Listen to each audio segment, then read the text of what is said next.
अस्सलाम वालेकुम रहमतुल्लाहि व बरकातुहू sir. I am a student और मेरा क्वेश्चन ये है डोमेस्टिक वायलेंस के ऊपर। ये जनरेशन टू जनरेशन चलता है। अगर ये पेरेंट्स के दरमियान बहुत ज़्यादा क्लैशेस है और मतलब इसमें बच्चों का क्या किरदार बनता है कि वो कैसे हैंडल करें उस सिचुएशन को, और हमारे पाकिस्तान में ये बहुत ज़्यादा बढ़ता जा रहा है और हमारा क्या हुक्म बनता है कि हम इस पर कैसे अमल करें और कैसे हम इस्लाम से रिलेटेड जो भी है उस पर अमल कर सकें। जी शुक्रिया। जज़ाकल्लाह। इनका सवाल है कि पाकिस्तान में डोमेस्टिक वायलेंस काफ़ी ज़्यादा है और कल भी कई ख़वातीन ने कहा, तो बच्चों का क्या इसमें रोल है, क्या किरदार है, हमें क्या करना चाहिए।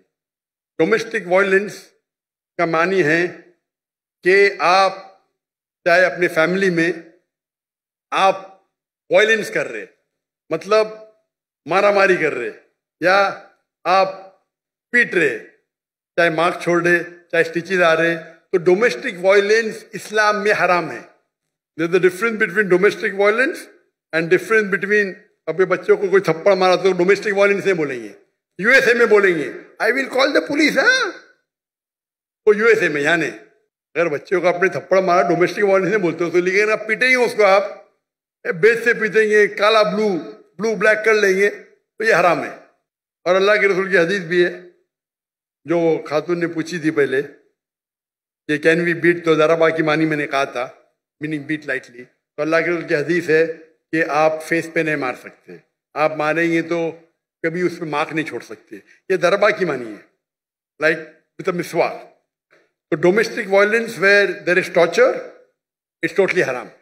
बच्चों का क्या रोल है? पहला रोल ये कि आपके पास काउंसलिंग होना चाहिए, काउंसलिंग सेशन होना चाहिए। और लोग को गलत फहमी है कि आजकल के माशरे में 3 किस्म की सोसाइटी है। एक कहते पेट्रियार्कल सोसाइटी, पेट्रियार्कल मीन्स मर्द ही ऊंचा, बस पेट्रियार्कल। एक होती है मेट्रियार्कल सोसाइटी, मतलब औरत ही ऊंची। और एक कहते फेमिनिज्म। ये फेमिनिज्म इज अ मिसनोमा, ये गलत फहमी है।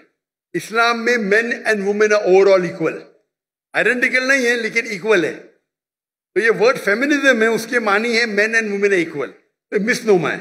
अगर कोई कहेंगे इस्लाम में फेमिनिस्ट, तो लोग बोलेंगे अरे क्या बोल रहा है, बट इंग्लिश वाइज सही है, but technically feminism is a misnomer. मतलब जैसा हिंदुइज्म में मिसनोमा है, बराबर ना। Hinduism means a person who lives in the valley of Indus valley. तो डेफिनेशन वाइज मैं भी हिंदू, लेकिन मैं बुत परस्ती नहीं करता हूं, मैं वेदा में नहीं मानता हूं, आप समझे ना। तो उसी तरीके से फेमिनिज्म इज इंग्लिश वर्ड जिसके मानी है a person who thinks men and women are equal. वो आदमी, वो औरत जो सोचती है मर्द और औरत बराबर है, यकसा नहीं है, बराबर। इस्लाम में बराबर ही है, औरत और मर्द के हुकूक है। कुछ वक्त मर्द ऊंचे है, कुछ वक्त औरत ऊंची है, ओवरऑल बहुत इक्वल। इसके ऊपर तकरीर कर सकता हूं लेकिन वक्त नहीं है। इसका सोल्यूशन क्या है? सोल्यूशन ये है कि माशरे में काउंसलिंग होना चाहिए। काउंसलिंग मतलब वो लोग जो फैमिली के मैटर्स में डील कर सके और काउंसिल कर सके। प्रॉब्लम है आज की तारीख में, आप अगर वेस्टर्न वर्ल्ड का काउंसलिंग लेंगे तो पूरे जो ट्रीटमेंट है वेस्टर्न वर्ल्ड के आधे तो हराम है। आप बोलेंगे जो खाली दीन के बारे में पढ़ा और माशरा साइकोलॉजी नहीं जानता है, तो वो भी प्रॉब्लम है। तो डायकोटमी है, प्रॉब्लम है। हमें ऐसे शख्स के पास जाना चाहिए जो दीन को भी जानता है और साइकोलॉजी भी जानता है, मेडिकल साइंस भी जानता है। ऐसे लोग अगर काउंसलिंग करेंगे तो सही करेंगे। आप अमेरिकन काउंसलिंग के पास जाएंगे तो वो जो आपको देंगे गाइडेंस, वो तो दीन के बाहर कर देंगे आपको। अगर यहाँ करेंगे जैसे कि बोला ना उसको, तकवा करो, नहीं तो आपके पास तकवा नहीं इसलिए आप लाचार है, आप अपाय देखेंगे तकवा नहीं है, ये भी प्रॉब्लम है। तो हम हमारे माशरे में ऐसे लोग को तैयार करना चाहिए। और मुझे पता है कि चंद साल, तकरीबन 10 साल पहले जामिया बिनोरी, पता है मुझे जाने का था 2 दिन पहले, तो रोक लिया, इंशाल्लाह मैं कल जाऊंगा। जामिया बिनोरी के अंदर मुझे पता चला कि वहां मीडिया तालीम दीन की भी होती, दुनिया की भी साथ में, अल्हम्दुलिल्लाह। दीन की भी तालीम, दुनिया की भी तालीम।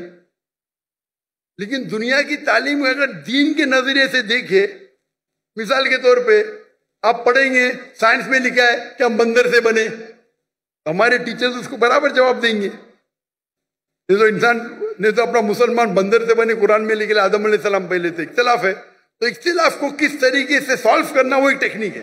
तो ये एक स्पेशलिटी है। अफसोस की बात है कि हम समझते हैं कि इल्म हराम है, अंग्रेजी हराम है। अंग्रेजी से अच्छे काम भी होते, बुरे काम हराम है, अच्छे काम अच्छे। तो ऐसे माहौल में दे शुड बी काउंसलर्स। मेरे वालिद थे साइकेट्रिस्ट, आपको पता है वो डॉक्टर थे, लेकिन साइकेट्रिस्ट थे। वो पहले हिंदुस्तान के मुस्लिम साइकेट्रिस्ट थे जो प्रेसिडेंट बने, पूरे इंडिया के साइकेट्रिस्ट के प्रेसिडेंट। साइकेट्रिस्ट मतलब यहां तो बोले साइकेट्रिस्ट पागल है। अगर आप साइकेट्रिस्ट के पास गए इंडिया पाकिस्तान में तो आपके नाम पे तो पागलपन का लग जाएगा। अमेरिका में तो साइकेट्रिस्ट की तो तनख्वाह मिलती थी, उनकी तो इतनी चांदी है। इसको आराम करने का साइकेट्रिस्ट के जाओ, आधा घंटा बकवास करो, ये बिल दे दो $5,000। तो साइकेट्रिस्ट की बहुत तनख्वाह होती है, इनकम आमदनी बहुत होती है। इंडिया पाकिस्तान में साइकेट्रिस्ट के मतलब पागल हो गया तो लोग बोल के भी डरते, ये गलत है। Psychiatry is a specialise field. तो मेरे वाले तकरीर भी करते इस्लाम एंड साइकोलॉजी, अल्लाह ने जन्नत फरमाए रहमुल्लाह। तो ऐसे प्रॉब्लम में वी शुड अ स्पेशलिस्ट। और यूएसए में मेरे कई कलीग है, मिसाल Yasir Fasaka, Sheikh Yasir Fasaka Peace TV पे आते, he specialize in counselling. Sheikh Yasir Fasaka he specialize, he studied counselling also दीनी आलिम भी है और सर्टिफाइड काउंसलर है। तो इस वक्त वो जो आपको जो देंगे राय, वो इस्लामिक भी होंगी और आपके फैमिली के प्रॉब्लम को हल भी करेंगे। तो हमारे इदारे में भी इस्लामिक रिसर्च फाउंडेशन में वी हैव काउंसलिंग, लेडीज के पास, जेंट्स के पास। कभी साथ में मिलने पड़ता तो महरम जरूरी है। तो मेरी अलिया भी करती थी काउंसलिंग, मैं भी करता था काउंसलिंग। तो इस मौके पे किस तरीके से कुरान की कौन सी आयत पे अमल करना चाहिए, अगर डोमेस्टिक वायलेंस से क्या करना चाहिए। और अगर आप सही देंगे, मिसाल के तौर पे एक मिसाल दूंगा मैं आपको, वक्त बहुत कम है, इतना वक्त होने के बाद भी माशाअल्लाह बहुत लोग हैं। एक मेरे पास एक मुसलमान आया और मुझसे कहने लगा कि मेरी बीवी जन्नत में जाएंगी ही नहीं। मैं बोला क्यों भाई, क्यों नहीं जाएंगी? वो हदीस में लिखा है क्या बीवी अगर शोहर को नाराज करे तो जन्नत में जाएंगी, हदीस सही है। मैं बोला हदीस सही है, इसीलिए मेरी बीवी जन्नत में जाएंगी ही नहीं। मेरा कौन गलत? मेरी बीवी गलत। मेरा सुनो, जन्नत तेरी बीवी के बाद में डिस्कस करेंगे। कुरान में लिखा हुआ है कि जन्नत जाने के लिए 4 चीज चाहिए, ईमान वल असर। पूरी तफसीर नहीं दूंगा, वक्त जाएगा। ईमान चाहिए, अमल सालिहात चाहिए, वतवासौ बिल हक वतवासौ बिस सब्र। बराबर। अगर तेरी बीवी जन्नत में नहीं जाएंगी, तू भी नहीं जाएगा। बोला क्यों? तेरे पास सब्र ही नहीं है। अगर तेरी बीवी कुछ करती है, तू नाराज होएगा तो फरिश्ते उसको नाराज होंगे ना। तू नाराज क्यों होता है? तू नाराज मत हो तो फरिश्ते उससे नाराज होंगे, वो भी जन्नत में, तू भी जन्नत में। समझे? वो तो पूरा दोष बीवी को, बीवी मुझे परेशान करती, जन्नत में जाएंगे। क्योंकि अगर फरिश्ते उसको कोसेंगे, अगर वो शोहर को नाराज करे, बराबर। तू नाराज क्यों होता है? तू अगर नाराज नहीं होगा, तेरी बीवी भी जन्नत में, तू भी जन्नत में। उसके बाद पूरा चेंज हो गया, झगड़े बंद हो गए। छोटी सी आयत, उसने मुझे हदीस कोट की, मैंने कुरान की आयत कोट किया, हदीस सही थी। तो इस तरीके से बोलना, तो बीवी मेरे बाद में बोलती है दूसरे के, तू अभी माशाअल्लाह झगड़े बंद हो गए। वो वन ट्रैक माइंड, मेरी बीवी गलत, मैं सही, मुझे नाराज की जन्नत में जाएंगे। अरे अल्लाह के रसूल कहते हैं सबसे बेहतरीन मोमिन वो जो अपने फैमिली के साथ बेहतर है बीवी के साथ। आधी हदीस कोट करते, अपने फायदे की हदीस कोट करते। यही तो प्रॉब्लम है माशरे में। आप तकरीर में उलमा को सिर्फ सुनेंगे वन साइडेड हदीस, कितना अच्छे से हल हो गया। प्रॉब्लम में यू आर शॉर्ट टेम्पर्ड। तुम नाराज होते इसलिए प्रॉब्लम है। तुम नाराज हो ना, आराम से बैठो, मैं कुल वल्लाह पढ़ो, सूरह फातिहा पढ़ो, नाराजी चलेगी, शैतान तुम में। तुम बीवी की बात करते, शैतान तुमको जहन्नम लेके जा रहा है बीवी के साथ।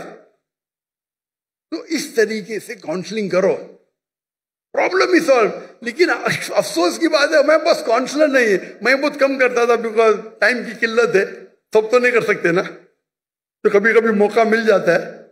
तो इस तरीके से अगर आपके पास उलझे हुए उलमा है, और है पाकिस्तान में, क्यों नहीं, जो माशरे को जानते हैं, जो एक हदीस के बदले दूसरे हदीस कोट करे और समझाए, तो मेरे नजदीक ये जो आपके प्रॉब्लम में पीडोफिलिया है या डोमेस्टिक वायलेंस है, इस्लाम इसको आराम से दूर कर सकता है। अगर आपके पास सही उल्मा जिनके पास साइकोलॉजी की तालीम है, दिस डोमेस्टिक वायलेंस आराम से जा सकता है।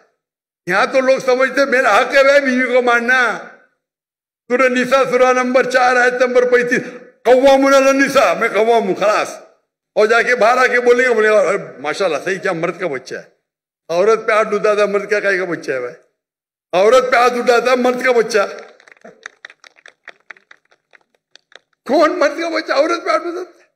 तो ये अगर आप जहन खोलेंगे, इस पे लेक्चर होना चाहिए, डोमेस्टिक वायलेंस पे लेक्चर होना चाहिए। अगर पता चले किया तो उसको भान में लेके आके सजा दो उसको ना। यहां लॉ कुछ है क्या नहीं पाकिस्तान में? अगर इतनी तादाद में डोमेस्टिक वायलेंस हो रहा है जी, है लॉ ना, माशाअल्लाह लॉ तो है, लेकिन इंप्लीमेंट कम हो रहा है ना भाई। बहन जी इनको कांटेक्ट करो, ये सब प्रॉब्लम सॉल्व करेंगे इंशाअल्लाह।